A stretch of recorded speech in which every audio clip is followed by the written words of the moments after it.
Orthopaedic doctor કોઈ દિવસ એમ નહીં કે તમારા શરીરમાંથી આ કાઢી નાખવાનું છે. તમને હંમેશા એમ જ કહેશે કે તમારે સાંધી દેવાનું. ભુજના લોકો વિશે શું કહેશો? કેટલી અવેરનેસ છે એ લોકોને હેલ્થ વિશે?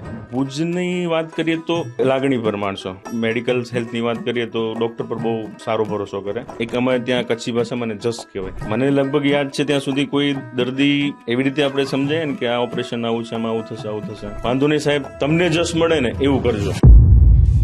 ડોક્ટર ઉપેન્દ્રસિંહને આમ પર્સનલી કિક ક્યારે મળે? કિકમાં એવું છે કે હાથમાં છે ને આમ ચપ્પુ આવે ને ત્યારે મજા આવે, એટલે સારા માટે કે એનાથી કોઈકનું સારું થશે. એટલે ઓલમોસ્ટ એવરી સર્જરી કિક આપે, અને એ કિકમાં આમ ઉપર આમ કેવું ને ચેરી મૂક્યું હોય તો એ જ્યારે બીજા દિવસે દર્દીનો ચહેરો જોઈએ ને આમ સાહેબ મજા આવી ગઈ, સારું થઈ ગયું, કિક કન્ટિન્યુ રહે છે.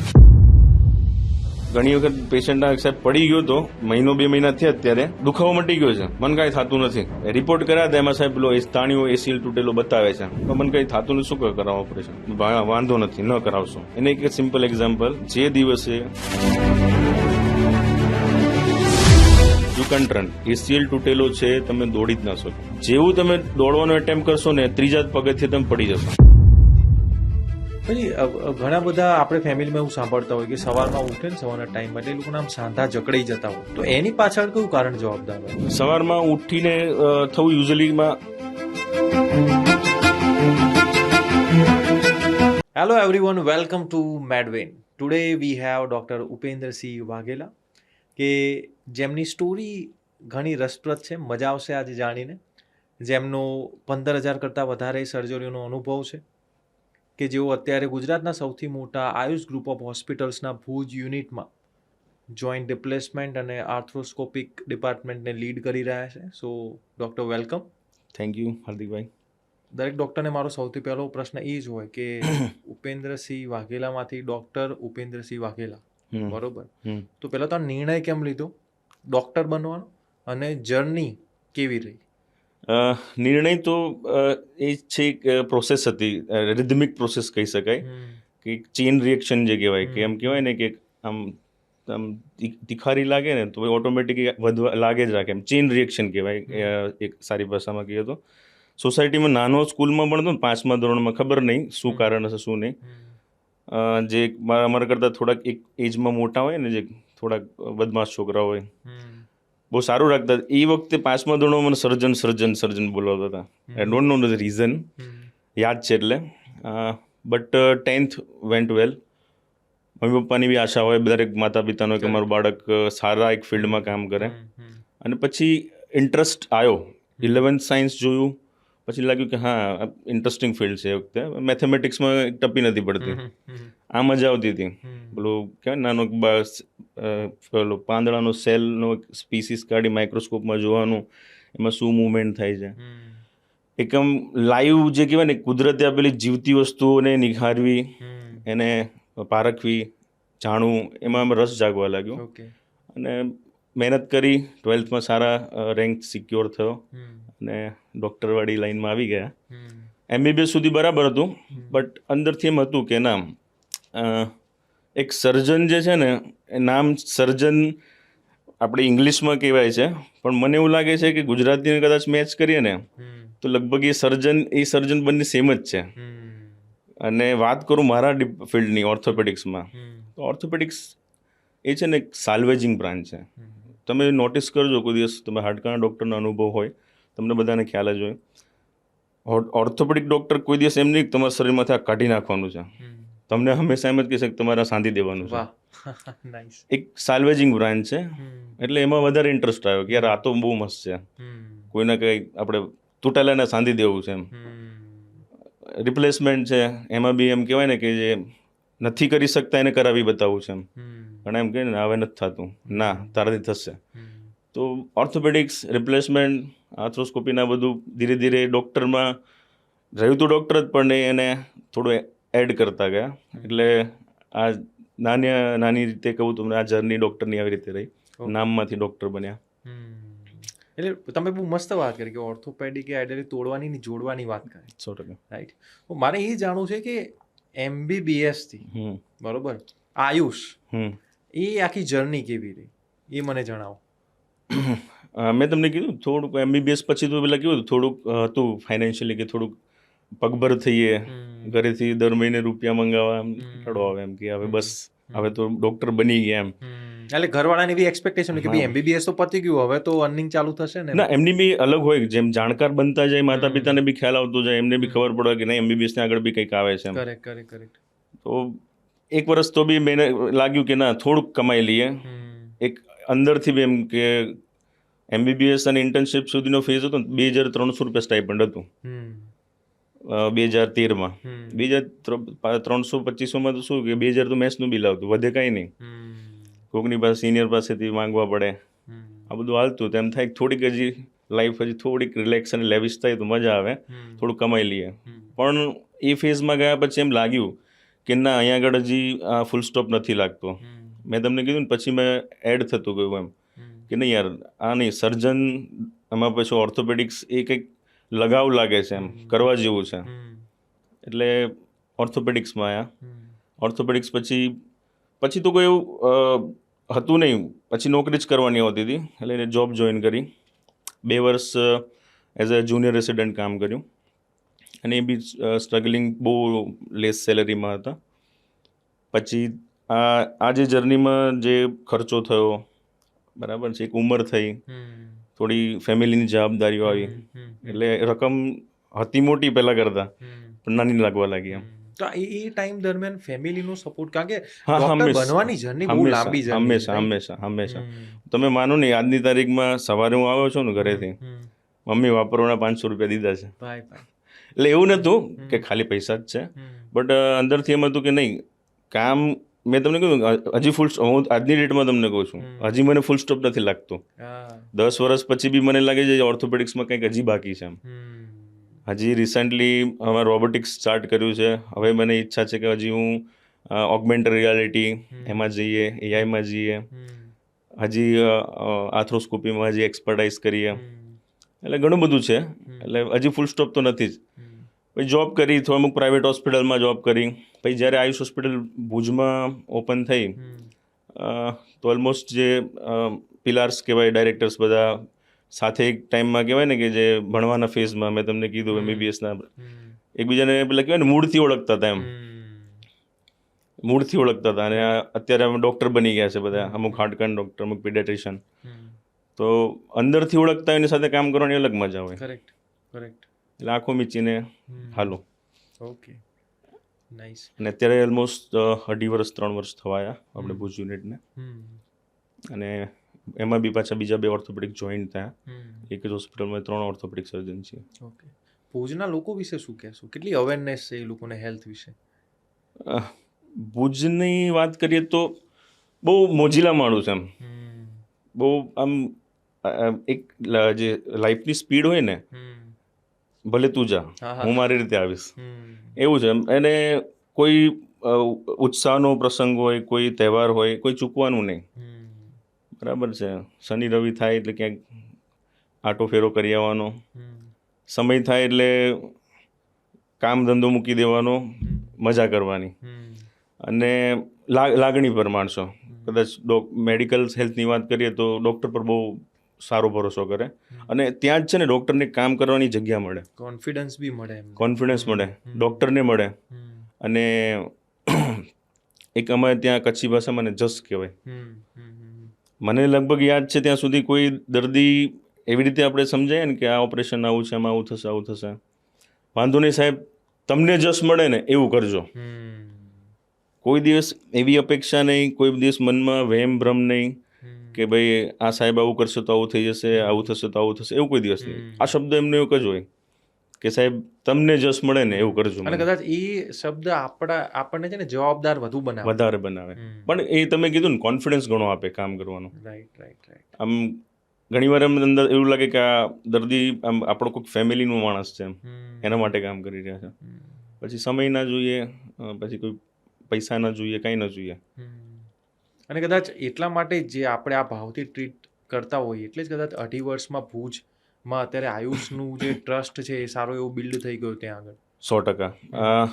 હું એકચ્યુઅલીમાં કહું ને તો ઓર્થોપેડિક્સ તો છે, પણ અમારી ટીમ જે છે આખી બહુ સ્ટ્રોંગ છે. અને બધા કહેવાય છે કે એક ફેમિલી સાથે મારા ડૉક્ટર્સ બધા કલીગ્સ બહુ એક સાથે રહે, એકબીજાના સારા નરસામાં.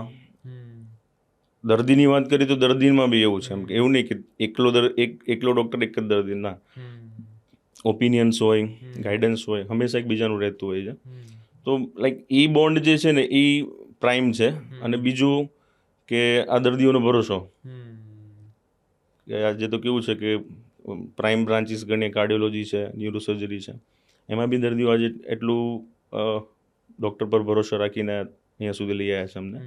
એટલે બે વસ્તુ કહી શકાય, એક અમારું એક બોન્ડ અને એક અમારો દર્દીઓ જે અમને ભરોસો આપ્યો છે એ. ડૉક્ટર ઉપેન્દ્રસિંહને આમ પર્સનલી કિક ક્યારે મળે? કિકમાં એવું છે કે હાથમાં છે ને આમ ચપ્પુ આવે ને ત્યારે મજા આવે. એટલે સારા માટે કે એનાથી કોઈકનું સારું થશે. એ ઓલમોસ્ટ આમ કોઈ બી સર્જરી હોય, એનો પ્રોસિજર 5 મિનિટની હોય, કે કોમ્પ્લેક્સ ટ્રોમા કે જે અમે કોમ્પ્લેક્સ ટ્રોમા ગણાવ્યા છે કે 6 થી 7 કલાક બી ચાલતા હોય, બરાબર છે. ખાધા પીધા વગર 7 કલાક કન્ટિન્યુઅસ ઊભા જ રહેવાનું હોય. અને અમારું એક ટ્રોમામાં છે રેડિયેશન આવે, કન્ટિન્યુઅસ રેડિયેશન જે તમે સાંભળતા હશો કે મોબાઈલ ટાવર્સમાંથી રેડિયેશન, અમે લાઈવ રેડિયેશન, મારી બાજુમાં જ મશીન હોય એક્સરેનું. એક્સરે રેડિયેશનથી જે વીકનેસ આવે એને બી, તો એ દિમાગમાં આવે જ નહીં કે રેડિયેશન આવે છે, 6 કલાકથી ઊભા છે, એ કિક ચાલુ જ હોય. એટલે ઓલમોસ્ટ એવરી સર્જરી કિક આપે.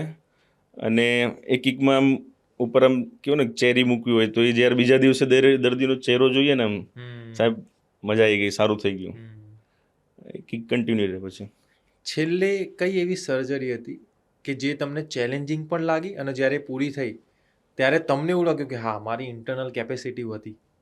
ચેલેન્જિંગ ગણું ને તો પેલ્વી એસેટોબ્લમ સર્જરીઝ બહુ ચેલેન્જિંગ કહેવાય, કે જે બોડીનો કોર કહેવાય, પેલ્વિસ.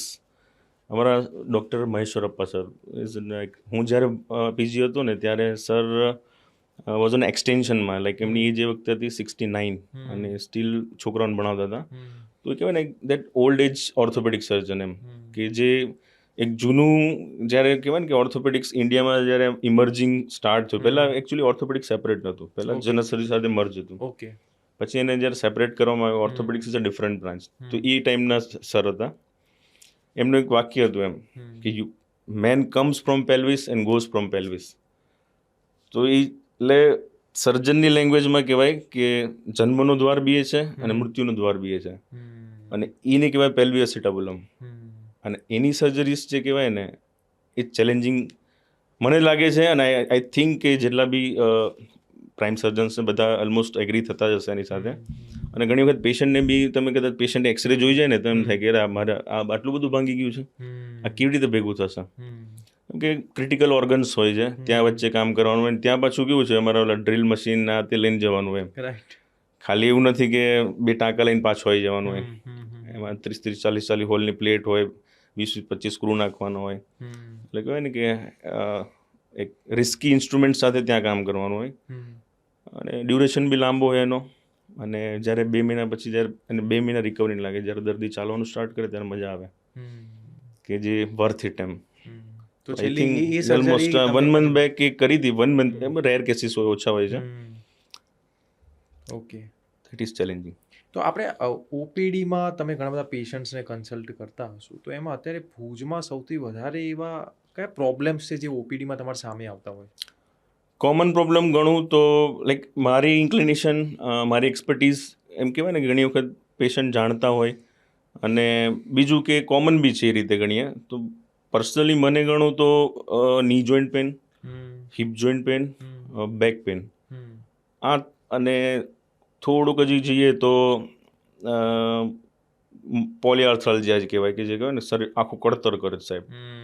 સાહેબ આ સાંધો દુખે, ઓલો સાંધો દુખે, આખું શરીર દુખે સાહેબ. તો ઓલમોસ્ટ આ પ્રોબ્લેમ્સ કોમન જોવા મળતા હોય છે. ઓકે, તો જોઈન્ટ પેઇનની સાથે સાથે હમણાંથી એક ટર્મ માર્કેટમાં બહુ પ્રચલિત થઈ રહ્યો છે, ઓસ્ટિયોપોરોસિસ, રાઈટ? તો શું છે, એકદમ સરળ ભાષામાં એને સમજાવો. એકચ્યુઅલી ગ્રીક વર્ડ છે ઓસ્ટિયોપોરોસિસ. યુઝ્યુઅલી એટલે ફ્રેન્કલી જેટલી બી ટર્મિનોલોજી આપણે ઓર્થોપેડિક્સમાં કે મેડિકલ સાયન્સમાં ગ્રીક વર્ડ્સ છે બધા. ઓકે. ઓસ્ટિયો મીન્સ બોન અને પોરસ મીન્સ પોરસ મતલબ કે જે કહેવાય ને અંદરથી પોલું હોય. તમને એક સાદી ભાષામાં કહું ને તો એક કાર્ડ બોક્સ છે, એક બોક્સ છે આપણે ભરવાનું, સામાન ભરવાનું, એક પુઠ્ઠાનું બોક્સ આવી, એ બોક્સમાં તમે ઈંટ ભરી રાખી છે, એના પર તમે ઊભા થઈ જાઓ, બોક્સ તૂટશે નહીં.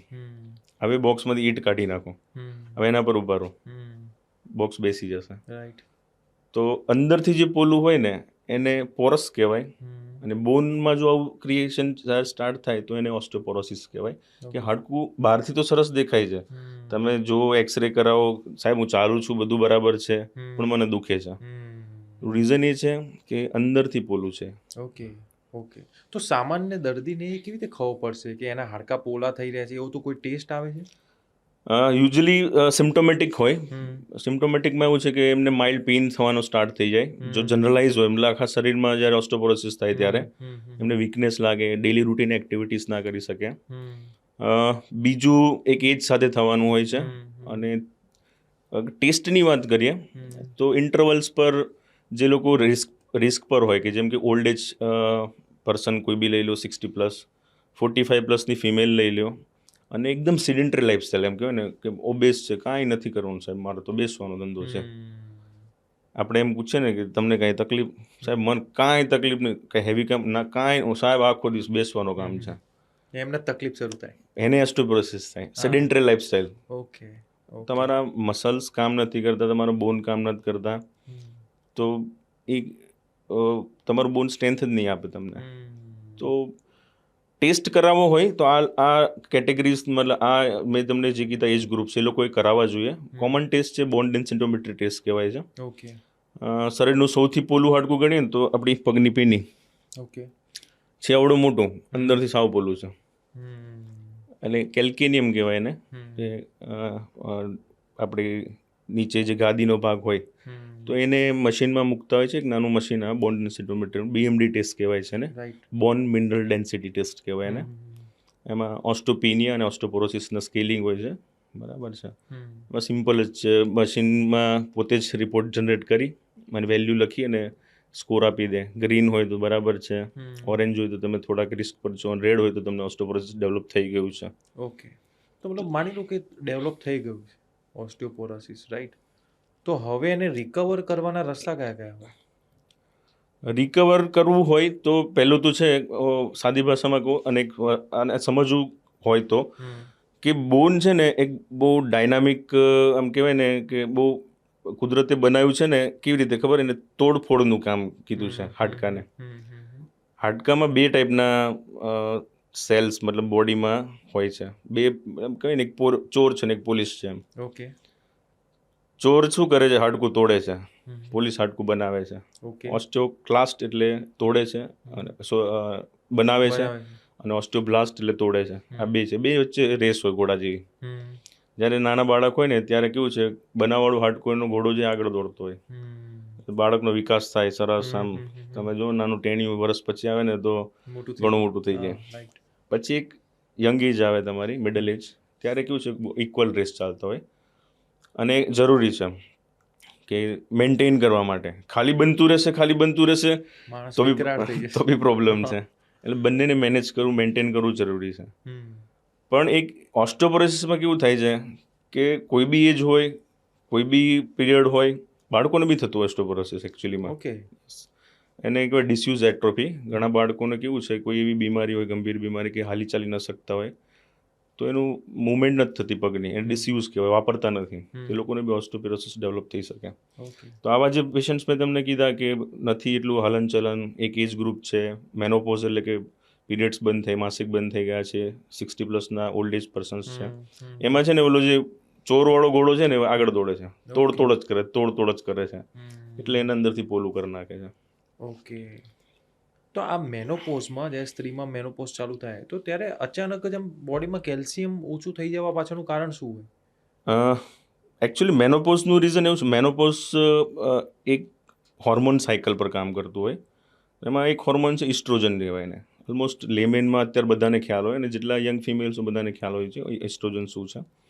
તો તો ઇસ્ટ્રોજનનું કામ શું છે, એ બેલેન્સનું કામ કરે છે. આજે બે ઘોડા મેં તમને કીધા ને, ઓસ્ટોક્લાસ્ટ ને બ્લાસ્ટના, એમાં કયો ઘોડો આગળ દોડાવો કયો પાછળ દોડાવો, ઇસ્ટ્રોજન ઘણું મેન્ટેન કરે છે. ઓકે. પણ કેવું થાય, મેનોપોઝ આવે ને પછી ઇસ્ટ્રોજનનું લેવલ સડન ડ્રોપ થવા લાગે. ઓકે. હવે ઇસ્ટ્રોજન જે છે, જે લગામ લગાવીને બેઠું હતું, એ લગામ ગતી રહી. અને હવે જો દર્દી ધ્યાન નહીં દે મતલબ ડાયટરી લાઈફસ્ટાઈલ સારી નથી, બરાબર છે, હલનચલનની પ્રક્રિયા નથી કરતી, તો ચોરવાળો ઘોડો છે, તોડે છે હાડકું, એ આગળ દોડશે અને તમારું હાડકું કમજોર કરી નાખશે. ઓકે. આપણે અત્યારના ટાઈમમાં મહિલાઓ ઘણીવાર હાઈ હીલ્સ વાળા શૂઝ યા તો પછી ફ્લેટ પહેરતા હોય ચપ્પલ, તો એનાથી શું ઘૂંટણ યા કમર એની હેલ્થ ઉપર કોઈ ઇમ્પેક્ટ આવતી હોય ડાયરેક્ટ ઇનડાયરેક્ટ? હું તમને એમ ડાયરેક્ટલી કહીશ કે હાઈ હીલ્સમાં આવું થાય તો પહેલાં જેમને પહેરવા હશે, કોન્ટ્રાવર્સી થઈ જશે. હા, મારા પર કે સાહેબ તમે એમ કીધું કે ઘરેથી હીલ્સ નથી પહેરતા. એકચ્યુઅલી એવું નથી હોતું. હાઈ હીલ્સ પહેરી શકાય, બરાબર છે, ઇટ્સ એ પર્સનલ ચોઇસ છે દરેક માણસની. બટ હાઈ હીલ્સ પહેરવા માટે શું હોવું, એકચ્યુઅલી કેવું છે, તમે લાયા બજારમાંથી, મારી બેનપણી લાવીને હું પહેરલું, એમ ના હોય. હાઈ હીલ્સ એક બહુ બેલેન્સ એક્ટનું કામ કરે છે. એના માટે તમારા પ્લાન્ટર ફેશિયા, જે ફૂટ છે ને, તમારો પગ છે ને, કોઈ દિવસ સીધો ના હોય, રાઈટ, એક આર્ચ બનાવે છે. કરેક્ટ. એને ફૂટ આર્ચ કહેવાય. બે કોલમ હોય, અંદરની ને બહારની. એ આર્ચ એક છે ઇમ્પોર્ટન્ટ. અને બીજું છે તમારી આ પાછળનો ગેસ્ટ્રોક્નેમિયસ, એટલે આ કાફનો મસલ, જે પાછળનો કહેવાય કે ગોટલા ચડી જાય છે, એક કાફ મસલ, એને એક સિટી બેન્ડ પ્રિન્સિપલ કહેવાય. એ શું છે, બેનું બેલેન્સિંગ એક્ટ કરે છે.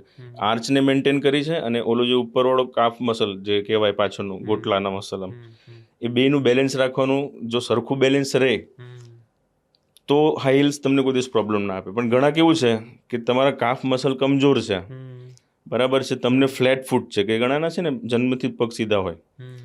હવે એ કન્ડિશનમાં તમારો મસલ કમજોર છે અને તમારો આર્ચ બી સારી નથી, અને તમે હાઈ હીલ્સ પહેરો છો તો એ તમને પેન આપશે. ઓકે. સો એના માટે હાઈ હીલ્સ પહેરવા માટે યુ નીડ ટુ હેવ, મતલબ તમારા કાફ મસલ સ્ટ્રોંગ હોવા જરૂરી છે. એટલે તમારું એક આર્ક પણ હોવું જોઈએ. આર્ચ બી ઇમ્પોર્ટન્ટ છે. ઓકે. તો આ ખોટા ફૂટવેર કે પોસ્ચરના લીધે રાત્રે સૂતી વખતે આમ અચાનક નસો ચડી જતી હોય છે રાતના ટાઈમમાં, રાઈટ? તો એ શું ખાલી પાણીની કમી એના લીધે હોય છે કે વિટામિન લોસ પણ હોઈ શકે? યુઝ્યુઅલી છે ને, જે લોકો આખો દિવસ વધારે કામ કરતા હોય, સતત ઊભું રહેવાની એક્ટિવિટી હોય, એ લોકોને જોવા મળતું હોય. અને ખાસ કરતાં વધારે છે ને થોડુંક ફિમેલમાં વધારે હોય, એટલે મહિલાઓમાં. અને એ બી એમના જે માસિકનો સમય હોય ત્યારે, કેમ કે એ વખતે ઓલરેડી થોડા પોતે સ્ટ્રેનમાં હોય, લોહીનો બગાડ બી એટલો થયો હોય, શરીર ઓલરેડી કમજોર હોય, અને એ ટાઈમમાં જો હેવી એક્ટિવિટી થાય ત્યારે મસલ છે ને થાકી જાય. એને અમારી ભાષામાં કહેવાય નોક્ચરલ ક્રેમ્સ. નોક્ચરલ મતલબ રાત, ક્રેમ મતલબ સાદી ભાષામાં સ્નાયુ ખેંચે. જ્યારે એના રેસ્ટિંગ મોડમાં જાય ને ત્યારે તમને દુખાવો આપે. એટલે એનું મેઇન રીઝન પાણીનું તમે કીધું. એકચ્યુઅલી પાણી શું છે, અત્યારે બધા સાંભળ્યું મિનરલ વોટર છે, આ વોટર છે, પણ બેઝિક સાદું પાણી છે, એમાં બી જે અમુક પોષક તત્વો હોવાના જ છે.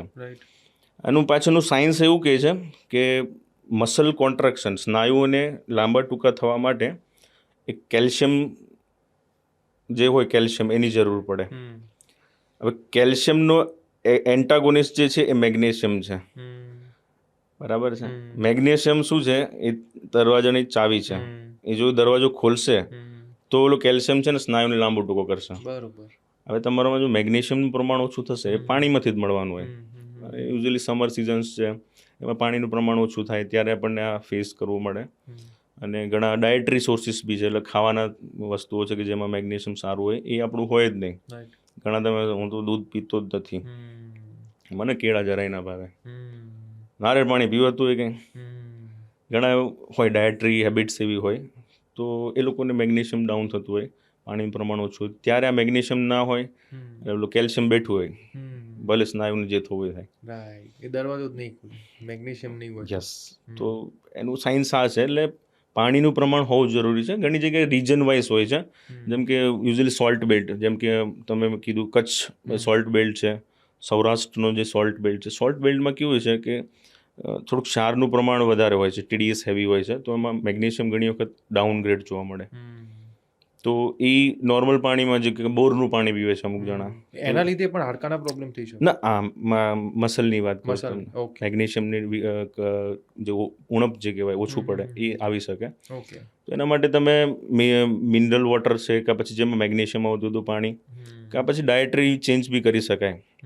દૂધમાં સારું મળે, કેળા ઇઝ અ રીચ સોર્સ, બરાબર છે. નારિયેળ પાણી બી સારો સોર્સ છે. તો આ થોડા નાના મોટા ચેન્જીસ કરીએ તો તમને શરીરને જેટલું જોઈએ એટલું મળી જાય. ઓકે તો ક્રેમ્પ્સ બચી શકાય. ઓકે. આ જે પોસ્ચર હોય છે આપણા, રાઈટ, એનું કેટલું ઇમ્પોર્ટન્સ હોય કે જે આપણને ફ્યુચરમાં દૂર રાખે આપણા જોઈન્ટ પેઇન્સથી? પોસ્ચરમાં જો ગણીએ ને તો આ એક છે ને કોર પ્રિન્સિપલ કહેવાય એને. શરીર છે ને, શરીર બે ભાગમાં વહેંચાયેલું છે. એક કમરથી ઉપરનું શરીર ને કમરથી નીચેનું શરીર. હવે એમાં છે ને આ બેમાં કલ્પ્રિટ બે જ જણા છે, બરાબર. કલ્પ્રિટ એટલે છે માણસો સારા, પણ ગુનો એના પર જ આવે. એક છે આપણી કમર અને એક છે આપણું ઘૂંટણ. એ જો બેલેન્સનું કામ જે છે ને, હવે કેવું છે કે જ્યારે તમારા પેટના સ્નાયુ એટલા કામ, પેટના સ્નાયુ અને પાછળના કમરના સ્નાયુ અને જે પાછળ હિપમાં જતા હોય એ બે એકબીજાને આમ આ રીતે કામ કરે છે. આ મજબૂત હોય તો આ ઉપર આવી જાય, સોરી, આ મજબૂત હોય તો એને ઉપર આમ ખેંચી લેશે, આ મજબૂત હોય એને ઉપર. બેલેન્સિંગ જે કહેવાય ને, કોર બેલેન્સિંગ, ઉપરના શરીરનો ધડનું બેલેન્સ અને પગના નીચેનું બેલેન્સ એ મૂકી દે. એ પોસ્ચર તમારો કરેક્ટ હોય, તમારા સ્નાયુ મજબૂત હોય તો તમને આ પ્રોબ્લેમ ન જોવા મળે. હવે થાય કેવું એમાં, જો તમારું પોસ્ચર કરેક્ટ નથી એટલે બેમાંથી એક મસલ જે છે ને એ થોડો આગો પાછો થશે, કાંઈ કમર પર પ્રેશર આપશે કે પછી થાપા કે ઘૂંટણ પર પ્રેશર આપશે. અને એના કારણે તમને કમરના પ્રોબ્લેમ, ગાદી ખસવી, બરાબર છે, સ્નાયુમાં દુખાવો આવવો, એમાં મણકાનું બેસી જવું, બરાબર. અને જો આગળના એન્ટાગોનિસ્ટ મસલ એ કમજોર હોય, થાપાના મસલ એ કમજોર હોય અને ઘૂંટણ પર પ્રેશર આવે તો ઘૂંટણનો ઘસારો આવે. કારણ કે અત્યારના ટાઈમમાં જે ઓફિસમાં રહીને જે લોકો કામ કરતા હોય, બરોબર, એ લોકોને મલ્ટિપલ પ્રોબ્લેમ્સ બધા શરૂ થતા હોય છે એટ ધ એજ ઓફ 30-40. એમાં પણ ખાસ કરીને કમરના દુખાવાનો પ્રોબ્લેમ બહુ એમને કોમન રહેતો હોય, લાંબા ગાળા સુધી એ લોકો બેસી રહેતા હોય. તો એ લોકો માટે કોઈ એવી ટિપ્સ ખરા કે એ લોકો આ પેઇનને અવોઇડ કરી શકે? હમણાં તમે મને જે ઉશિકાવાળી વાત કરી, પાછળ તકિયાવાળી, એકચ્યુઅલી એને અર્ગોનોમિક્સ કહેવાય. ઓકે. ઓલમોસ્ટ ન્યૂ જનરેશન જે આઈટીમાં કામ કરતા હોય, બીજી ભાષામાં અમને આઈટી સિન્ડ્રોમ બી કહેતા હોય ઘણી વખત, કે જે આઈટી સેક્ટર્સમાં કામ કરતા હોય, કે they have continuous job in desktop, એક પોઝિશનમાં જ કામ કરવું હોય, જરૂર પડતી જ હોય છે લોકોને, એટલી ફ્રીડમથી મૂવમેન્ટ ના કરી શકે.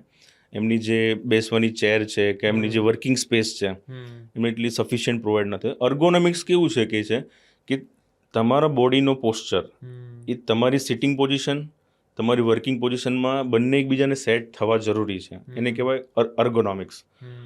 અર્ગોનોમિક્સ સારું ના હોય, હવે અર્ગોનોમિક્સમાં કેવું છે કે આપણો પોસ્ચર ખરાબ હોય કે આપણી બેસવાની ખુરશી ખરાબ હોય, બંને સરખા હોવું જરૂરી છે. તો તમને કમર પર કે એના પર પ્રેશર ના પડે, ઘૂંટણ પર કે એના પર પ્રેશર ના પડે, ગરદન પર કે એના પર પ્રેશર ના પડે. તમે કન્ટિન્યુઅસ માથું નીચે રાખીને કામ કરો, ઓબ્વિયસલી ગરદન પર પ્રેશર આવે. તમે પાછળ બેકને સપોર્ટ જ નથી રાખતા. કમરમાં 4 વળાંક હોય, 2 આગળના વળાંક હોય, 2 પાછળ. હવે કમરના મણકા સીધા નથી હોતા, રાઈટ, આમ કવ જેવું હોય. હા, ટોટલ 4 કહો હોય, એક આગળનો કહો, આગળના 2 કહો હોય, પાછળના 2 કહો. એટલે આપણી એસ આકારમાં આપણી સ્પાઇન છે. રાઈટ. હવે એને એ જ શેપમાં જ્યારે સેટ થતું હોય ને ત્યારે એને લાગે કે હું રેસ્ટિંગમાં છું. હવે એકદમ ફ્લેટ ચેર પર તમે બેસી ગયા છો તો ઓબ્વિયસલી તમને પેઇન કરવાની, વચ્ચે સ્પેસ રહેશે, તમને પેઇન આપશે. એટલે અર્ગોનોમિક્સ મેચ કરવું જરૂરી છે ને. યુઝ્યુઅલી આઈટીમાં જે કરતા હોય કે ડેસ્કટોપ કામ વધારે કરતા હોય તો એના માટે બેઝિક અર્ગોનોમિક્સ, આઈ થિંક મને યાદ છે કે અમુક ઇન્ડસ્ટ્રીઝ કમ્પલસરી કરી છે કે એ લોકોને ઇન્ડક્શન પ્રોગ્રામમાં અર્ગોનોમિક્સની ટ્રેનિંગ આપવામાં આવે છે. અને ના હોય તો બેઝિક આપણે અત્યારે તો વોટ્સઅપ, ગૂગલ યુનિવર્સિટી ઘણી પોપ્યુલર છે, એમાં બી ખાલી એટલું સર્ચ કરો ને કે ડેસ્કટોપ જોબ અર્ગોનોમિક્સ, તો એમાં મસ્ત પિક્ચર ફોર્મમાં આવે છે કે તમારી બેસવાની પોઝિશન કેવી હોવી જોઈએ, એમાં બતાવે દર 15 મિનિટે તમારી મૂવમેન્ટ, લેગ મૂવમેન્ટ્સ કેવી હોવી જોઈએ, તમારી ગરદનની મૂવમેન્ટ કેવી હોવી જોઈએ, તમારા ડેસ્કટોપની હાઇટ કેટલી હોવી જોઈએ, તમારી ચેરની હાઇટ કેટલી હોવી જોઈએ. હવે તમારી ડેસ્કટોપ નીચું છે અને તમારી ચેર હાઈ છે તો બી પ્રોબ્લેમ છે. તો એ તમારા આઈ લેવલ પર મેચ થવી જરૂરી છે, તો એ તમને ગરદન કે કમર પર પ્રેશર ઓછું આપી શકે. એટલે અર્ગોનોમિક્સ બહુ ઇમ્પોર્ટન્ટ છે એના માટે. નહીં થાય તો young patients, I have seen કે લાઈક બહુ યંગ પેશન્ટ 25-30 વર્ષની ઉંમરમાં ગરદનનો દુખાવો નહીં, ડિસ્ક સાથે આવે છે. ભાઈ ડિસ્ક એ બી થોડું સમજાવો ને થોડું કે ભાઈ શું ફરક હોય મતલબ નોર્મલ ગરદનનો દુખાવો અને ઘણીવાર લોકો કહે ને કે સ્લીપ ડિસ્ક આખું થઈ ગયું. હા, નોર્મલ ગરદન દુખાવો શું છે, એ પ્રોટેક્ટિવ સ્પાઝમ કહેવાય. મસલ ટાઈટ કેમ થાય છે કે એની પોઝિશનમાં નથી. તો હવે કેવું છે, આપણી એવી પોઝિશન છે કે જેના કારણે આપણી ગરદન મગજમાંથી આવતી નસ પર દબાણ આવે તો બોડી એનો રિસ્પોન્સ મિકેનિઝમ બનાવે છે કે ભાઈ રિસ્પોન્સ બોડી એવો આપે છે કે જો આ માણસ આ કન્ટિન્યુઅસ આ પોસ્ચરમાં રહેશે ને તો મારી જે મગજમાંથી નસ આવે છે એના પર પ્રેશર આવશે. એટલે બોડી એના પ્રિવેન્શન એને બચાવ માટે છે ને તમારા સ્નાયુને ટાઈટ કરે, અને સ્નાયુ ટાઈટ થાય એટલે તમને દુખાવો થાય. તો એ જે દુખાવો છે ને એકચ્યુઅલી પ્રિવેન્ટિવ, બોડી એક સારા માટે દુખાવો પેદા કરે છે, એ સારો દુખાવો છે. તમને કહે છે, વોર્ન કરે છે કે તમારી ગાદી પર પ્રેશર આવશે, તમારું પોસ્ચરિંગ ઇમ્પ્રૂવ કરો. અને જે ડિસ્કનો જો દુખાવો છે એ થઈ ગયા પછીનો છે. એ થઈ ગયા પછી એ ડિસ્ક આવે, તમને ડિસ્ક બહાર આવશે. દરેક મણકા વચ્ચે બે ગાદી હોય, ગાદી જ્યારે બહાર ખસકી જાય તો દરેક મણકા વચ્ચેથી બે નસ, એક રાઈટ સાઈડ એક લેફ્ટ સાઈડ પર એક નર્વ્સ કહેવાય, જવાની હોય. એમાં કોઈ બી સાઈડ, રાઈટ સાઈડ જાય તો રાઈટ સાઈડ પેઇન જનરેટ થાય, લેફ્ટ સાઈડ લેફ્ટ, ઘણી વખત સેન્ટર જાય તો બંને બાજુ એક સાથે આવી શકે. તો ડિસ્ક એકવાર બહાર આવી ગઈ તો એ નસ પર પરમેનન્ટલી પ્રેશર આપશે, અને એ પ્રેશર પછી કોઈ સામાન્ય દુખાવાની ગોળી કે તમારો અર્ગોનોમિક્સ ચેન્જ કરવાથી ઇમ્પ્રૂવ ના થાય. એના માટે પછી લોંગ ટર્મ મેડિકેશન થેરાપી, ઘણી વખત રૂટ બ્લોક થેરાપીસ, અને બહુ રેર કેસીસમાં લાસ્ટ રિસોર્ટ તરીકે સર્જરી બી આવી શકતી હોય છે. એટલે બે ડિફરન્સ છે, એક સારો દુખાવો છે, બચાવ તમને વોર્ન કરે છે, અને એક આ થઈ ગયા પછીનો છે. તમે વોટ્સઅપ યુનિવર્સિટીની વાત કરી, બરોબર, ગૂગલની વાત કરી, તો એ અત્યારના ટાઈમમાં તમારા માટે, આ પ્રોફેશન માટે, અને અત્યારે તો એઆઈ પણ આવી ગયું, chat GPT and all, right, તો કેવું અડચણરૂપ બને છે કે હેલ્પફુલ બને? પેશન્ટ્સ પહેલેથી જ મતલબ બધું સર્ચ કરીને આવેલા હોય, પહેલાં અખતરા બી એમને કરી ચૂકેલા હોય છે. ઘણી વખત કહેવાય નાની મોટી વસ્તુ, એક બહુ કંઈક જૂની કહાવત મને યાદ નથી આવતી, શેઠને ક્યાંક નાનું ફોડકી થઈ, ખંજોળીને ગુમડું કર્યું, એના જેવું છે. કે કેવું છે, નાની પ્રોબ્લેમ હોય, હવે એમાં શું છે કે ઓબ્વિયસ છે ના, જે ડેટા આવે છે સાચો જ છે, બટ એનું ઇન્ટરપ્રિટેશન કરવું, એને એકચ્યુઅલી શું કહેવા માંગે છે એને સમજવું, એ એક મેડિકલ ટર્મિનોલોજી છે. અને બધા કંઈ મેડિકલ ટર્મિનોલોજીથી એટલા અવેર ના હોય. ઇટ્સ નોટ કમ્પલસરી કે બધાને, મેં તમને કીધું કે મેડિકલ સાયન્સ એ ગ્રીકમાંથી આવેલું છે, ઇટ્સ નોટ પ્યોર ઇંગ્લિશ, બરાબર ને. ગ્રીક લેંગ્વેજ કદાચ બોલતા તો મને નહીં આવડતી હોય, પણ આજે ભણ્યા છીએ તો અમને ખબર પડે છે ગ્રીકમાં વર્ડનું પ્રેઝન્ટેશન શું છે, બરાબર છે. ઇંગ્લિશમાં હૃદય એટલે હાર્ટ થાય છે, બટ એને કેમ કાર્ડિયો કહેવામાં આવે છે? It's cardio, it's Greek word, એટલે ડિફરન્સ છે. તો ઘણી વખત ઇન્ટરપ્રિટેશન ખોટું થઈ જાય, અને પછી એ ટ્રેક પર જ્યારે જવા લાગે, સેલ્ફ થેરાપીસ ગણો કે પછી કોઈ બી લોકલ ઇક્વિપમેન્ટ્સ છે કે કોઈ ટ્રીટમેન્ટ છે કે કોઈ મલમ મસાજ આ તે કરી, અને પછી કોમ્પ્લિકેટેડ ફેઝમાં પ્રેઝન્ટ થતા હોય છે. હું એના અગેન્સ્ટમાં નથી, પણ કેવું છે, એ જે કોમ્પ્લિકેશનમાં જ્યારે પ્રેઝન્ટ થાય છે ને, તો એ કોમ્પ્લિકેશનને મેનેજ કરવા માટે અમારા હાથ બંધાયેલા હોય છે. ઇટ્સ ઇન સ્મોલ મેટર તમે સોલ્વ કરી શકતા હતા, પણ એ કોમ્પ્લિકેટેડ ફોર્મમાં હોય ત્યારે અમારે માથું કંજવાળવું પડે કે આમાંથી આવું થયું છે, હવે આનું શું કરશું. ઇટ્સ મેરલી કન્સલ્ટેશન, કાંઈ છે ને એવડું મોટું, કંઈ ડૉક્ટર તમને ખાઈતું નથી જવાના, અને સારવાર લેવી એ દર્દીનો પોતાનો અધિકાર છે, કોઈ જબરજસ્તી તમને બે પકડીને સુવડાવી નથી દેવાના. So better take opinion at least. Right. તો તમે કોઈ મોટા ખાડામાં પડ્યા પહેલાં બચી શકો. અત્યારે તમે એ બી ઓબ્ઝર્વ કરો, ઘણા બધા લોકોને આમ ટચુકા ફોડવાની આદત હોય છે, બરોબર, તો એ આદત આપણા હાડકાના જોઈન્ટ્સને કેટલું અસર કરે? સારી કહેવાય, ખરાબ કહેવાય? એકચ્યુઅલી ટિક્સ કહેવાય એને. એ પહેલો તો અવાજ કેમ આવતો હોય છે એનું બી લોજિક તમે સમજાય. દરેક જોઈન્ટ છે ને, એમાં દરેક જોઈન્ટનું મુવમેન્ટ છે ને, એક ફ્રિક્શન, કાર્ટિલેજ હોય, લીસી સપાટી હોય. લીસી સપાટીને તમે કહેવાય ને, કોઈ બી આપણે મિકેનિઝમ, કોઈ બી વસ્તુ જે ફોલ્ડ થતી હોય, લાંબી ટૂંકી થતી હોય, એમાં એક ગ્રીસિંગ મટીરિયલ જોઈએ, એને થોડી ઇઝીલી ગ્લાઇડ કરીએ, સ્મૂથલી એને આગળ પાછળ થવા દે, તો સાઇનોવિયલ ફ્લુઇડ કહેવાય, જે બહુ સાંધો પોતે જ બનાવતો હોય અંદર. તો એમાં કેવું થાય, ઘણી વખત જ્યારે સિક્રીશન થાય, ફ્લુઇડ બનતું હોય, ત્યારે સરાઉન્ડિંગ એરિયામાંથી જરાક ગેસ બબલ એમાં લીક થાય જ્યારે જોઈન્ટની અંદર. હવે ગેસ બબલ એકવાર જોઈન્ટમાં આવી ગયો, બરાબર છે, અને પછી તમે આંગળીને જોરથી દબાવો તો ગેસ બબલ પ્રેશરથી બહાર આવે, અને જે સાઉન્ડ છે ને, એ ગેસ બબલ બહાર નીકળે એનો ક્લિક સાઉન્ડ છે કે ગેસ બહાર આવ્યો, એનો જોઈન્ટમાંથી ગેસ બહાર આવ્યો. ઓકે. તો ઇટ્સ અ નોર્મલ ફિનોમિના. ઘણાને આદત હોય, બટ સેક ઓફ સેફટી, કે જો ઘણાનું કેવું છે કે ઘણા તમે જોયા હશે, હું છે ને મારી છેલ્લી આંગળી અહીં આગળ સુધી અડાડી દઉં, એ લેક્સિટી છે, જોઈન્ટ લેક્સિટી. રાઈટ. અને જો જોઈન્ટ લેક્સિટી હોય તમને, અને તમે આ પોપિંગ કે જો કહો છો કે આંગળી ફોડવાની કે એવી એને આદતો પાડતા જાઓ, તો પછી તમારા લેગામેન્ટ્સ હજી લેક્સ થાય અને સાંધો ખરાબ થઈ શકે. તો જેને લેક્સ લેગામેન્ટ્સ હોય, જે ઢીલા સ્નાયુ હોય, એ લોકોએ ન કરવું જોઈએ. બાકી અધરવાઇઝ ઇટ્સ નોટ, એ કોઈ રોગ નથી, ઓકે. એ નોર્મલ ફિનોમિના છે. મતલબ એવી કોઈ મેજર સાઇડ ઇફેક્ટ નહીં. ઓકે. જ્યારે કોઈ યંગ પેશન્ટને જોઈન્ટ નીનો પ્રોબ્લેમ શરૂ થાય, બરોબર, તો શું યંગ પેશન્ટને ઘૂંટણ બદલ્યા સિવાય બીજો કોઈ ઓપ્શન છે ખરા? હમણાં જે મેં રિસન્ટલી જે મેં વાત કરી, હમણાં એક કોન્ફરન્સ મેં તમને વાત કરી લાસ્ટ મંથની, ઇન્ડિયન આર્થ્રોસ્કોપી જે એસોસિએશન છે, એમાં એક નવી એક બ્રાન્ચ એડ કરી છે, ની પ્રિઝર્વેશન. ઓકે. તો રિપ્લેસમેન્ટ ઇઝ એન બહુ સારી સર્જરી છે, પ્રોડક્ટિવ સર્જરી છે અને એક્સિલન્ટ સર્જરી છે. કે કોઈ બી સર્જરીના કદાચ આપણે આટલા બધા લાખ પ્રકારની સર્જરીમાં જો આઉટકમ એનું રિઝલ્ટ માનીએ ને, સારામાં સારું આવતું હોય ને તો જોઈન્ટ રિપ્લેસમેન્ટ છે. કે પેશન્ટને એના 95% જેટલા પ્રોબ્લેમ્સથી એને નેક્સ્ટ ડેથી ઇમ્પ્રૂવ કરી દે. એટલે જોઈન્ટ રિપ્લેસમેન્ટ સારી જ છે, બટ નેચરલ જે છે, કુદરતે જે આપ્યું છે એ કુદરતે આપ્યું છે. કરેક્ટ. દેટ કાર્ટિલેજ છે કહેવાય. હા, કોઈ બી સાંધો હોય ને, તો સાંધાની આ માનો કે ઘૂંટણ છે અને ઉપરનો હાડકો, નીચેનો હાડકો, તો એની અંદર કાર્ટિલેજ હોય. એ કાર્ટિલેજ છે ને, એ ગ્લાઇડિંગ સરફેસ છે.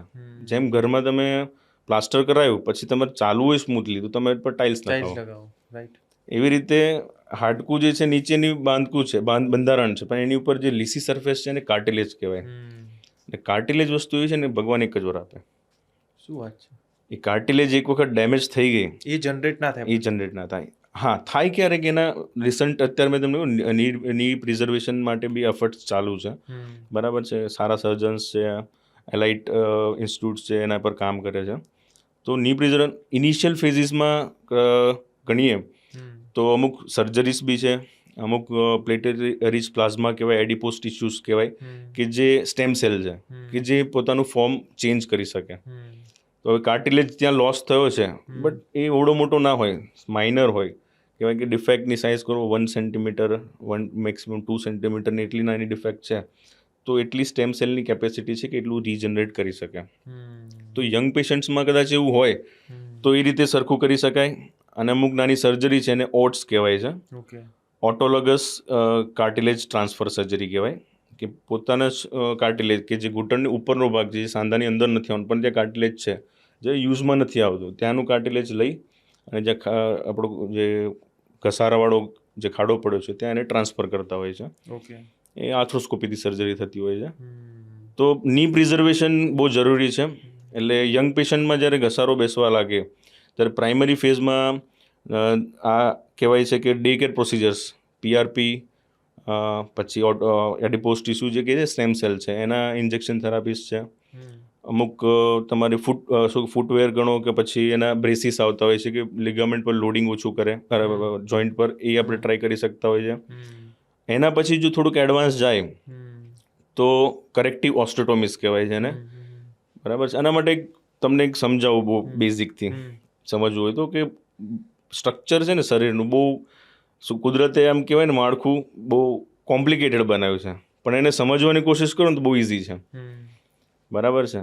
તમને ઉપર અહીંયા એક હાડકું છે, ઓકે, અહીંયા બી એક છે, અહીંયા 2 હાડકા છે, અહીંયા બી 2 છે પગમાં, અહીંયા આગળ 7 હાડકા છે, પગમાં બી 7 છે, બરાબર છે. અહીંયા ગણીએ ને તો 5 હાડકા, ત્યાં બી 5 છે, આમાં 2 છે, તો આમાં ઓલામાં બી 2 છે પગમાં. સ્ટ્રક્ચર ઉપર નીચેનું બહુ ઇઝી બનાવ્યું છે. બટ પગમાં એક વસ્તુ છે, પગમાં કેવું છે કે કલ્પ્રિટ ની જોઈન્ટ છે, ઘસારો ઘૂંટણ, કે ઉપર બોલ એન્ડ સોકેટ આપ્યો છે, આ થાપાનો સાંધો, એન્કલ છે બી બોલ એન્ડ સોકેટ છે. તો એક બોલ એન્ડ સોકેટનો એક બ્રિજ, એક આમ પુલ છે, એ પુલની વચ્ચે એક બ્રિજ છે ને, એ તમારો ઘૂંટણ છે. હવે કોઈ બી મારે ફોર્સને ટ્રાન્સફર કરવો છે, હું ચાલું દોડું ગમે તે કરું, તો અહીંયાથી થાપામાંથી જે ફોર્સ પગમાં જવાનો છે, તો એનો લોડ જે છે એ ઘૂંટણ પરથી નીકળવાનો છે. કરેક્ટ. અને નેચરલી કુદરતે આપણને જેનું લોડિંગ છે ને સેન્ટરથી થોડુંક અંદરની બાજુ ઘૂંટણના વચ્ચેના ભાગથી થોડુંક અંદર આપ્યું છે. એને ફિઝિયોલોજિકલ વેરસ કહેવાય, જે દરેકને હોય. તમારું પગ સીધો ના હોય કોઈ દિવસ, તમારો ઘૂંટણ 5 ડિગ્રી બેન્ડ જ હોય, રાઈટ. દરેક માણસનો, રાઈટ. અને થોડોક અંદર ફરેલો હોય. ઘણા એમ કહે ને સાહેબ મારા પગ વાંકા થાય, પગ વાંકા જ હોય બધાના, 5 ડિગ્રી બધાનો હોય. પણ જો લોડિંગ વધવા લાગે, તમે કીધું યંગ પેશન્ટ્સમાં થાય, આદતોના કારણે હોય કે તમારી ઓક્યુપેશન, તમારું કામકાજ એવું છે, તો એના કારણે જો ઘૂંટણ પર લોડિંગ હજી અંદર આવવા લાગે, તો અંદરના ભાગ પર ઘસારો સ્ટાર્ટ થાય, અને આર્થરાઇટિસ યંગ એજમાં સ્ટાર્ટ થવા લાગે. તો એને કરેક્ટ કરવા માટે મેં તમને કીધું કે સ્ટેમ સેલ, પછી એના પછી આવે છે કરેક્ટિવ ઓસ્ટોટોમી. એમાં અમે સાંધાને પ્રિઝર્વ કરીએ. ઘૂંટણને કુદરતે આપેલું જે લીસી સપાટી એને ટચ નથી કરતા, એની નીચેથી, આ એન્જિનિયરિંગ છે. મેં તમે કીધું કે વચ્ચે આ બચારો ફસાયો છે, એને કરેક્ટ કેવી રીતે કરીએ છીએ, તો કે નીચેથી હાડકાનો ટુકડો કાઢી પગને અમે સીધો કરીએ છીએ, કે જે 5 ડિગ્રી કુદરતે આપેલું છે ત્યાં સુધી એને સીધો કરીએ છીએ. એને હાઈ ટિબિયલ ઓસ્ટોટોમી કહેવાય. અને બીજું આર્થ્રોસ્કોપી કરતા હોય ડાયગ્નોસ્ટિક, જેમાં કદાચ ગાદીમાં તિરાડ કે એવું કાંઈ હોય, તો આપણે એની ટ્રીટમેન્ટ કરીએ તો પેઇન બી જાય છે અને કુદરતી સાંધો બચી શકે છે. Okay. So Harmesh young patients, I think 55 વર્ષ, મને નથી લાગતું કે મેં લગભગ 55ની નીચેનું કોઈનું રિપ્લેસમેન્ટ કર્યું હોય. ઓકે. સો 55 સુધી તમારો જોઈન્ટ કુદરતે આપેલું રાખી જ શકાય છે. આઈ થિંક હું જ્યારે ભણતો ત્યારે એકાદ પ્રાઇમ અમારા સર હતા, પ્રોફેસર, એમની એજ હતી વખતે 60 અરાઉન્ડ હતી, તો એમણે એ વખતે એમને રિપ્લેસમેન્ટનો ફેઝ હતો, કે એમને એનું ઘૂંટણ એટલું ઘસાઈ ગયું હતું, બટ સરે રિપ્લેસમેન્ટ નહોતું કરાયું. એમણે પ્રિઝર્વેશનમાં ગયા, એમણે હાઈ ટિબિયલ ઓસ્ટોટોમી કરાવી, and after 1 month you walking like young man. So પ્રિઝર્વેશનનો ઘણો બધો રોલ છે. બહુ ડિટેલમાં જઈએ તો ઘણું બધું છે. અત્યારે કાર્ટિલેજ ટ્રાન્સફર છે, મેનિસ્કસ ટ્રાન્સફર છે, બહુ અત્યારે કહેવાય ને બોન બ્લોક્સ છે, ઘણી બધી એડવાન્સ ટ્રીટમેન્ટ પર કામ થઈ રહ્યું છે. સો ઘૂંટણને બચાવી શકાય છે, બટ કમ્પ્લીટલી ડેમેજ છે, બહુ સિવિયરલી ડેમેજ છે, તો પછી રિપ્લેસમેન્ટ ઓપ્શન આવે છે. આજે સ્પોર્ટ્સમેન જે બી હોય છે, રાઈટ, યા તો નોર્મલ પર્સન જ્યારે કોઈ સ્પોર્ટ્સ રમતા હોય અને એમને લિગામેન્ટ ઇન્જરી, એસીએલ ઇન્જરી થતી હોય, તો એ સિનારીઓમાં સર્જરી જ એક ઓપ્શન છે કે એના સિવાય પણ બીજા કોઈ રિકવરી માટેનો ઓપ્શન છે? એકચ્યુઅલી જો આમાં શું છે કે યુઝલી જે તમે સાંભળતો હશો આજકાલમાં, એસીએલ તૂટી ગયો સાહેબ, આ લગભગ યંગ પેશન્ટ છે, ગણો કે કોઈ બી, બધાને આવડતું જ હોય, સાહેબ એસીએલ તૂટી ગયો, કરેક્ટ, બરાબર, સાહેબ મારો કફ તૂટી ગયો ખભાનો. કફ એવું છે કે ડિમાન્ડિંગ હોય, બહુ પેઇનફુલ હોય ત્યારે એની સર્જરી એડવાઇસ કરતા હોય. તૂટેલી વસ્તુ તૂટેલી જ છે, એ કોઈ દિવસ એની જાતે જોડાવાની નથી. અને આ લિગામેન્ટ્સ છે ને, ત્યારે રબરી સ્ટ્રક્ચર, એ જ્યારે હાડકા સાથે જોડાયેલા છે ત્યાં સુધી જાય, જેવા તૂટશે ને રબરની જેમ કોન્ટ્રાક્ટ પાછા થઈ જશે. તમે રબરને આમ તાણવાનું, વચ્ચેથી કાતરે તોડવાનું, રબર ટૂંકું થઈ જાય. Same like ligaments are rubbery structure. એના હાડકા પર ચોટલે ત્યાં સુધી રબર જેમ છે, જેવા તૂટશે ને એમ ટૂંકા થઈ જશે. હવે જે મૂળ જગ્યા પર પાછું આવી જ નથી શકવાનું, એની જાતે ક્યારેય નથી રિપેર થવાનું. રાઈટ. અને ઘૂંટણની વાત કરીએ તો એ છે ને એક હાઈ ગ્રેડ ઇન્જરીઝના કારણે થાય, કે જે ટ્વિસ્ટિંગ ઇન્જરી બહુ કોમન છે અને યુઝલી સ્પોર્ટ્સ પર્સનમાં જોવા મળતી. પણ નાવ ડેઝ અત્યારે કેવું છે કે ઘણા યંગ માણસો છે, એના ઓક્યુપેશન કામકાજમાં ક્યાંક ઈજા થઈ જાય, કાં પછી ઘણા કેવું હોય છે કોઈ દિવસ કાંઈ કર્યું નથી ને હાલો આજે ક્રિકેટ રમીને, હા, કેચ પકડવા ગયા ને પગ સાહેબ ફરી ગયો. કરેક્ટ. એટલે ન વોર્મઅપ હોય, તમારા જોઈન્ટને એની ટ્રેનિંગ નથી, તમારા મસલને ટ્રેનિંગ નથી, ને તમે કોઈ અચાનકથી સ્ટ્રેનસ એક્ટિવિટીમાં જાઓ છો, એના માટે પ્રિપેર્ડ જ નથી, કોઈ દિવસ જોયું જ નથી એના લિગામેન્ટ એવું કે ભાઈ આવું બી સ્ટ્રેચિંગ થાય. અને એ કદાચ કરવા જાય ને પછી એમ કે હા સાહેબ ક્રિકેટ રમવા ગયો હતો કે આ રમવા ગયો હતો અને પડી ગયો ને પછી આ રીતે તકલીફ થઈ. તો એસીએલ ગણીએ તો દેટ આર ટીયર છે, તૂટેલું છે, તો એને સર્જરીથી જ રિપેર થઈ શકે, બરાબર છે. એમાં અલગ અલગ ટાઈપ ઓફ સર્જરીઝ થતી હોય, રિકન્સ્ટ્રક્શન છે, રિપેર બી છે, એમાં બી ઓલ ઇનસાઇડ ટેકનિક છે, ઇનસાઇડ આઉટ ટેકનિક છે. એ પેશન્ટની ડિમાન્ડ અને એના ઓક્યુપેશન પર ડિપેન્ડ કરે છે. જો ઇલાઇટ સ્પોર્ટ્સ પર્સન હોય કે જેને ખરેખર એનું પ્રોફેશન જ છે, બરાબર છે. કે રિસન્ટલી હમણાં એક સ્ટેટ લેવલ બાસ્કેટબોલ પ્લેયર હતી છોકરી, યંગ ફિમેલ, એનું કરિયર જ એમાં નાખ્યું છે એણે કે ભાઈ મારે બાસ્કેટબોલ જ રમવું છે લાઈફમાં, તો મસ્ટ રિપેર છે, કરવું જ પડે અને બેસ્ટ પોસિબલ વેથી કરવું પડે. બરાબર છે. અને અમુક એવો પેશન્ટ છે કે સાહેબ આપણે કાંઈ નથી, અહીંથી ત્યાં જવાનું, ત્યાંથી અહીં આવવાનું છે, તો યંગ હોય તો કદાચ સર્જરી ઓપ્ટ કરે તો કરી શકાય. કાં પછી એક બહુ સિમ્પલ એક્ઝામ્પલ આપું, મારા પેશન્ટને કેવી રીતે સમજાવું ACL માટે. ઘણા આવે કે સાહેબ પડી ગયો તો 2 દિવસ બહુ દુખ્યું, કેમ કે ACL છે ને એ વાસ્ક્યુલર સ્ટ્રક્ચર છે, એમાં કેવું છે કે એમાં એટલું બ્લડ સપ્લાય હોય નહીં, તૂટે ને ત્યારે બ્લડ નીકળે, એટલે અંદર સાંધામાં લોહી ભરાય એટલે તમને દુખે. 2 દિવસ દુખે, પછી થોડાક દિવસમાં શું છે કે સોજો ઓછો થાય ને એટલે પેશન્ટને પેઇનની કમ્પ્લેન ના હોય કોઈ દિવસ.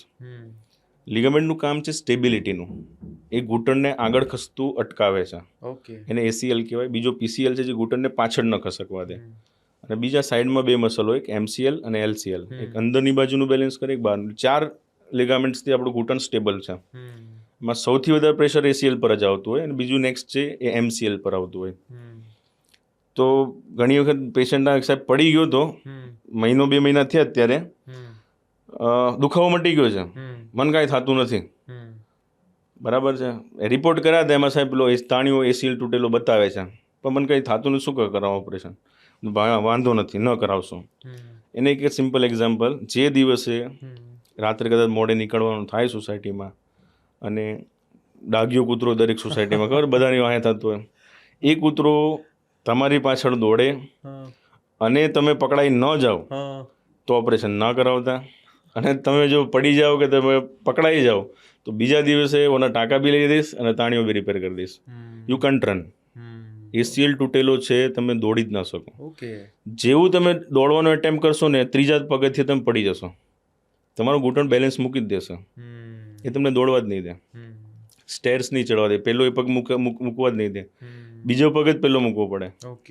સો એ બેલેન્સિંગ માટે બહુ જરૂરી છે ACL. તો એવા કેસીસમાં ACL રિકન્સ્ટ્રક્શન જરૂરી છે. પછી ઘણા બધા આપણે ફેમિલીમાં એવું સાંભળતા હોય કે સવારમાં ઉઠે ને સવારના ટાઈમમાં એટલે એ લોકોના આમ સાંધા જકડાઈ જતા હોય, તો એની પાછળ કયું કારણ જવાબદાર હોય? સવારે ઉઠતી વખતે જ આવું થતું હોય? સવારમાં ઉઠીને થવું યુઝ્યુઅલીમાં મલ્ટિપલ ટાઈપ્સ ઓફ આર્થરાઇટિસ છે. બીજું છે અમુક બોડીમાં અમુક વિટામિન્સની આપણને અછત હોય, જે કોમનલી વિટામિન D3. અત્યારે તમે નહીં માનો કે કદાચ મારી પોતાની વાત કરું ને તમારી બી મને ખ્યાલ નથી, હેવ યુ સીન, મતલબ તમે સવારનો ઉગતો સૂરજ જોયો છે? નહીં જોયો. અને જોયો હોય, કદાચ જોયો હોય તો એ સૂરજના કિરણોમાં 10 મિનિટ બેઠા છો, જે એકદમ કૂણો હોય, તડકો ના લાગે તમને, મજા આવે એમ. પેલા સ્કૂલમાં જતા ને ત્યારે કેવું, સવારના પોરમાં મમ્મી જ્યાં તડકો પડતી હોય ને ત્યાં કોપરું અને ગોળ આપી અને ત્યાં લિસન કરવા બેસાડતા. એ એકચ્યુઅલી વર્ષોથી ચાલતી હતી એક પ્રથા હતી. ઘણા ઉંમરલાયક માણસોને જોજો તમે સવાર કૂણા તડકામાં બેઠા હોય, પ્રથા હતી. એ પ્રથા શાના માટે હતી? સન એક્સપોઝર. અત્યારે સન એક્સપોઝર નથી, D3 જે એકચ્યુઅલીમાં બોડીમાં યુઝફુલ વિટામિન D3 છે ને, એ ઓનલી સન કેન ચેન્જ. તમારી ચામડી પર જે સૂરજનો તડકો પડે ને તો એનું હાઇડ્રોક્સિલેટ ફોર્મેટ આવે, મતલબ ફોર્મેશન, મતલબ મેડિકલ સાયન્સમાં એ તમને યુઝફુલ છે. બાકી D3 બોડીમાં પડ્યું છે, વપરાતું નથી. એને વાપરવાવાળા ફોર્મમાં કદાચ લાવવું હોય તો એના માટે સન એક્સપોઝર જરૂરી છે. તો D3 ઓછું હોય એટલે અત્યારે લગભગ બધાને સન એક્સપોઝર ઓછો જ હોય છે. અને વિટામિન B12 અને આર્થરાઇટિસ, આ 3 કારણો હોઈ શકે કે અર્લી મોર્નિંગ ઉઠો તો ત્યારે તમને મસલ સોરનેસ, જનરલાઇઝ આમ કડતર થાય શરીરમાં, એવું લાગે રાખે. ઓકે. આપણે આયુષમાં તો તમે ઘણી બધી OPD ચેક કરતા છો, તો એમાં કયા કયા એવા મિથ, કન્સેપ્શન્સ હોય છે, ખોટી માન્યતાઓ હોય છે કે જે પેશન્ટ્સ તમારી સામે રજૂ કરતા હોય, તમને એવું થાય યાર પેશન્ટ્સને આટલી બી જાણકારી નથી એમ? સૌથી મોટી જાણકારી તમને કહું ને, અત્યારે જે કહેવાય ને કે પાટા પટ્ટી કરાવતા હોય છે, પડી ગયા છે, વાગ્યું છે, એટલે ક્યાંય બી નજીકમાં લોકલમાં ક્યાંય જઈને હાથ ઉતરી ગયો છે, પગ ઉતરી ગયો છે, બરાબર છે. ઘણી વખત આપણે કહેવાય થાપાના હાડકો, શરીરનો સૌથી મોટો હાડકો ભાંગી ગયો ને તો એમ થાય કે ના ઉતરી ગયો છે, એમ કરી અને પાટા કરાવે છે.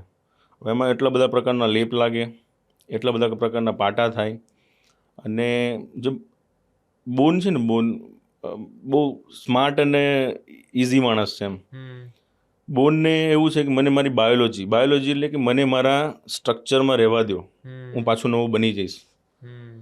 બરાબર. બોન હાડકું કોઈ દિવસ છે ને જોડાવા ના પાડે જ નહીં તમને. એટલે આ બધી વસ્તુઓ જે છે ને પાટાપટ્ટીને એના કારણે મહિના 2 મહિના પછી એવા પ્રેઝન્ટેશન અમારી પાસે આવતા હોય, સાહેબ અમે ગયા હતા પાટો કરાયો, મહિનો થઈ ગયો, હવે સાજું નથી થતું, તમે કરી દો. હવે પછી એ સિચ્યુએશન એવી હોય ને કે અમને બી થાય કે હવે એમને કેમનું સાજું કરવું. તો આ કોમન છે કે સિમ્પલ એક અત્યારે તો કેવું છે, બધાને એક્સરે વાંચતા આવડે. તમે રસ્તા પર જતા ને આમાં જો તો ફ્રેક્ચર દેખાય, હા જો અહીંથી તૂટી ગયો છે. એના માટે ડૉક્ટરની લગભગ જરૂર ના પડે. બધાને એક્સરે આજકાલમાં તમે જો હાલતા ચાલતા બધા એક્સરે પાછા એમ કે એક્સરે અહીંયાથી આ ભાંગી ગયું છે, આ તૂટી ગયું છે, હવે ઓપરેશન પછી બી સાહેબ આમાં જગ્યા રહી ગઈ છે. જેમ કે ના હોય કે કાલે ને કાલે જોડાઈ જવાનું એમ. એટલે એ વસ્તુ છે. બીજું એક છે, અમુક છૂંદણા કરાવે છે જોઈન્ટ પેઇનમાં. પછી હીલમાં ટેન્ડોકિલિસ લિગામેન્ટ કહેવાય, ડાયાબિટીક પેશન્ટ્સમાં કોમનલી તૂટી જતો હોય, એના પર છૂંદણા કરાવે, સોયું અંદર મરાવડાવે, ડામ દેવડાવે. તો એવામાં કેવું છૂંદણા કરે તો ઘણી વખત એ છૂંદણાના કારણે કે ડામના કારણે નોર્મલ લિગામેન્ટ તૂટી જતા હોય છે. અને એના પછી ટેન્ડન ટ્રાન્સફર જેવી એમ કહેવાય ને થોડી એડવાન્સ સર્જરીસ કરીને એને સરખું કરવું, જે પ્રાઇમરીથી થઈ શકતું હોય.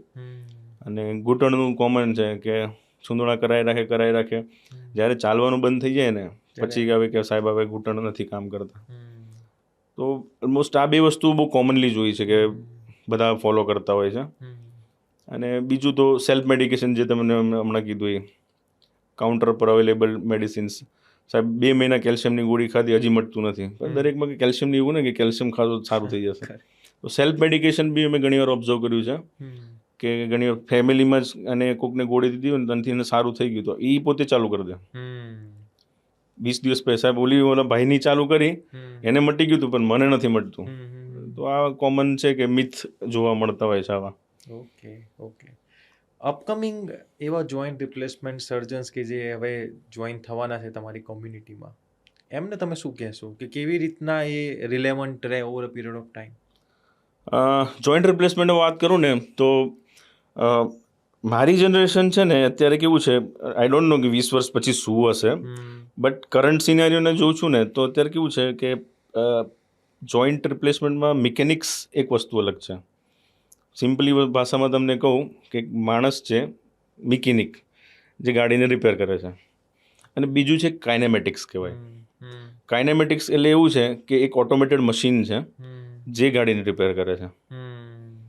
તો મારી જે અત્યારે ફેસ છે ને અત્યારે બે વચ્ચે છે. હું રોબોટિક્સ બી કરું છું, બરાબર છે, અને હું મેન્યુઅલ બી કરું. મેન્યુઅલ એટલે હું સર્જરી ને ઓલા રોબોટિક્સમાં કરવાની મારે જ હોય, અને રોબોટ શું છે એના કટ્સને ગાઈડ કરી આપે કે તમને પ્રિસિઝન કે આટલો કટ લેવાનો, આટલું અહીંયા આગળ ડિફેક્ટ છે, તમારે આ કરવાનું. તો કેવું છે કે બેની વચ્ચે છે અમે, મિકેનિક્સ અને કાઇનેટિક્સની વચ્ચે. એટલે અમે છે ને થોડુંક મર્જ કરી નાખ્યું બંનેને કે બે ફોલો કરીએ અમે. કેવું થાય છે કે એક માણસ છે કે જે 2 વર્ષથી ઘૂંટણની પીડાથી પીડાય છે. હવે એને અંદર ઘૂંટણ સમૂરો વળી ગયો છે, ઓલમોસ્ટ 2 સેન્ટીમીટર જેટલો હાડકાનો લોસ છે, બરાબર છે. એનો MCL લિગામેન્ટ હોય, એકદમ નાનો ટૂંકો થઈ ગયો છે. હવે મિકેનિક્સમાં હું કરવા જાઉં ને તો મિકેનિક્સ પ્રમાણે જોવા જાઉં ને તો ઓપરેશન કરું ને હું, તો એ લિગામેન્ટને નેચરલી મતલબ કાઇનેમેટિક્સ કે જે હોય ને કે એકચ્યુઅલી ઘૂંટણનો આટલો જ અલાઇનમેન્ટ હોવું જોઈએ, આટલું જ હોવું જોઈએ, બુક આમ કે છે આવું હોવું જોઈએ, તો એ પ્રમાણે કરેક્ટ કરવા જાઉં ને તો MCL એકદમ ટાઈટ થઈ જાય, ઘણા કેસમાં તૂટી બી જાય. MCL તૂટી ગયું, મેં તમને આગળ વાત કરી લિગામેન્ટની કે એ બહુ 4 લિગામેન્ટ ઇમ્પોર્ટન્ટ છે, એના વગર જોઈન્ટ તમારું સ્ટેબલ જ ના રહે. તો એને જો નેચરલ રિપેર કરવા જાઉં ને તો તૂટી જાય. તો હવે એમાં શું થોડુંક મિકેનિક્સ મારે એ વાપરવું પડે કે ના હું એને કમ્પ્લીટ કરેક્ટ નહીં કરું, જ્યાં સુધી લિગામેન્ટ એની સ્ટ્રેન્થમાં ખેંચાઈ શકે એટલું જ રાખીશ, ભલે થોડો પગ વાંકો દેખાશે, but at least patient pain free થશે. એટલે કાઇનેમેટિક્સ મેં થોડું ઇમ્પ્રૂવ કર્યું કે ભાઈ 20 ડિગ્રી ઘૂંટણ સીધો નહોતો થતો, એને મેં 15 ડિગ્રી કરેક્ટ કર્યો, 5 ડિગ્રી જવા દીધો, અને અંદર વળી ગયો તો કંઈક 20-25 ડિગ્રી જેવો, એને મેં 5 ડિગ્રી કુદરતી હોય એ મૂકી અને 10 ડિગ્રી પર 5 ડિગ્રી હજી વધારે વાંધો નથી. એટલે મિકેનિક્સ એટલે હું પ્રેઝન્ટ છું ત્યારે મેં ખુદ ફીલ કર્યું કે મારો જોઈન્ટ પર કેટલો લોડ છે, મારો જોઈન્ટ શું ફીલ કર્યો, એટલે પેશન્ટનો જોઈન્ટ શું ફીલ કરે છે એમ લાઈવ જ્યારે સર્જરી હોય, એ મિકેનિક્સ છે. અને બીજું કાઇનેમેટિક્સ કે ભાઈ મેં કર્યા કરેક્શન, પણ કમ્પ્લીટ જે બુકમાં કે પછી મારું રોબોટ છે કે પછી અત્યારે એઆઈ કહો કે પછી ઓગમેન્ટેડ રિયાલિટી કહો, એટલા કરેક્ટ નથી કરે મેં. સો બેનું મર્જ કરવું મને એવું લાગે છે અત્યારે હિતાવહ છે, કેમ કે જે માણસ 2 વર્ષથી એનો લિગામેન્ટ MCL ટૂંકો લઈને ચાલે છે અને બીજા જ દિવસે તમે એટલું પ્રેશરમાં નાખી દેશો જેના માટે પ્રિપેર્ડ જ નથી, પેશન્ટ વિલ હેવ અનબિરેબલ પેન. તમારો જોઈન્ટ ચકાચક સાહેબ, એક્સરે તો જો આમ મસ્ત દેખાય છે, બટ સોફ્ટ ટિશ્યુ તમારું જે કહેવાય એનું હેન્ડલિંગ બહુ જરૂરી છે. ઓકે. સો આઈ સજેસ્ટ કે like just don't treat the X rays. ફોટામાં સારું લાગવું જરૂર નથી કે ને કે એક્સરેમાં પહેલાં આવું હતું, બિફોર અને આફ્ટર આવો સાંધો હતો, આવો કરી નાખ્યું. બટ એકચ્યુઅલ મિકેનિક્સ જ્યારે તમે કરો સર્જરી ત્યારે જુઓ કે તમારા બેલેન્સિંગ કેવા છે, તો આ ઇમ્પોર્ટન્ટ છે રિપ્લેસમેન્ટ માટે. ઓકે. ટૂંકમાં જેટલા પણ બડિંગ જોઈન્ટ રિપ્લેસમેન્ટ સર્જન્સ છે એ લોકોએ બેલેન્સ રાખવું જરૂરી. બેલેન્સિંગ એટલે બંનેને જરૂરી. તમે યુ ફીલ મિકેનિક્સને બી ફીલ કરો અને તમારું કાઇનેમેટિક્સને બી કરો, એમ બંનેને સાથે લઈને ચાલો. Okay, nice. So thank you so much doctor Upendrasinh, મેડવિનમાં તમારા ઇનપુટ્સ આપવા માટે. બહુ ઇન્ટરેસ્ટિંગ કન્વર્ઝેશન રહ્યું આપણું, મતલબ અલગ અલગ ડાયમેન્શનમાં આપણે વાત કરીને interesting way. So thank you so much for a valuable time and thank you so much for watching. મળીએ નેક્સ્ટ એપિસોડમાં. Thank you.